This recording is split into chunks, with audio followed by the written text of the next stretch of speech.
it's Justin Morgan here, and it's Automotive Mondays, and I want to talk to you guys about something that you might experience in cold weather, and that's a light that comes on your dash that's yellow in color called the TPMS light. And some of you probably are not aware of it, so we're going to talk a little bit about what tire pressure monitoring systems are and why we have them on today's vehicles, and the importance of you as a consumer on why you want to be aware of what this light is and basically how to get it off. So a common question I get is, in cold weather typically, is you'll have a light that comes on the dash usually first thing in the morning when you fire up your car and you're driving it, and you're like, what's this light for and what's it mean? You look it up in your owner's manual and it means that you have a low tire or probably an overinflated tire and you need to add air. Now some of you are probably thinking that, hey, I got a screw in my tire, I need to have that fixed, or I have a flat or something like that. Well, the case may be is that the tire is just low on pressure due to the cold weather. So when the weather gets cold and we go from that maybe 40 degree or that first temperature swing here in the fall, and it goes down to 20 degrees, you'll have that light come on. And as you drive the vehicle, you'll notice that you never add air and the light will actually go off.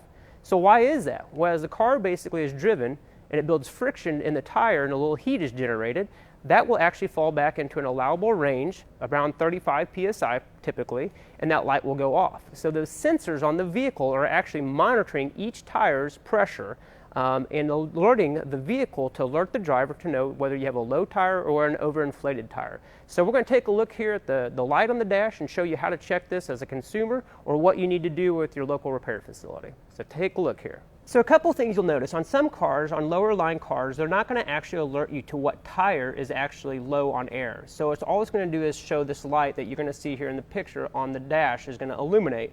What this notifies you is that you need to check the tire pressure of all four tires and wheels if that's the case, and even the spare in some cases. So what we're going to do is we're going to actually use an accurate tire pressure gauge that we've used in past videos here to check the tire pressure.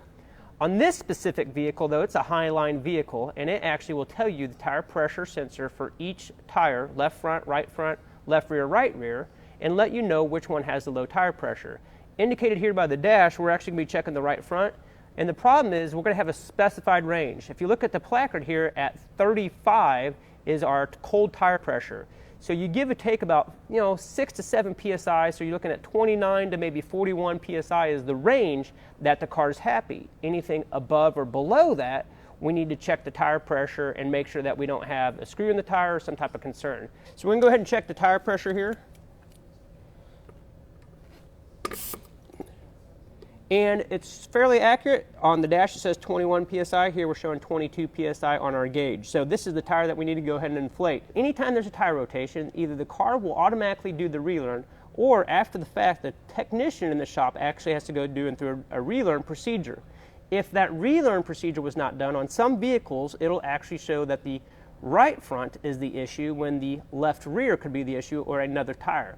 So it's always good before you put air in the tire to actually verify that the pressure is okay. And if you look back in one of our previous videos, I mentioned that whenever you are actually in cold weather, we encourage you guys to run the tire pressure slightly above that placard, maybe 2 or 3 psi. So if it said 35 psi on the placard, let's go ahead and go with maybe 38 in the cold weather. Now when you get to the warmer weather in the springtime like now, you want to go ahead and decrease that pressure maybe back to the cold tire pressure placard, and you shouldn't have any issues.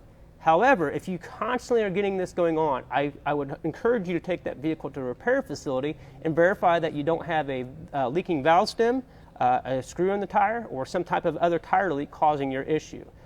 So we're going to go ahead and grab the air hose here, fill up the tires, check them off, make sure our light goes off, and we'll be good to go. So we've set all the tires now to the 3 psi over the placard. The placard's 35. We've done the relearn procedure, and now all the tires are at the corresponding location. So left front to left front, right front to right front, so on and so forth. So now we should be good to go and drive this car without some trouble free. Again, if the tire pressure light comes back on and you keep noticing this, I would recommend taking it to your local service repair facility to check it for a leak. So if that amber TPMS light comes on in your dash, now you know what to do, and to check it whenever you have those cold weather days, and a reason why to go back and look at those tire pressures. And if you don't feel comfortable with that, always take that to your local repair facility that you build a relationship with. If you want to know more information about our automotive program, I recommend you coming down to our open house on Saturday, March 25th from 1 to 3 here at Building 20. RSVP and find out more information. Call 937-512-3242. Look forward to seeing you there. Thanks again.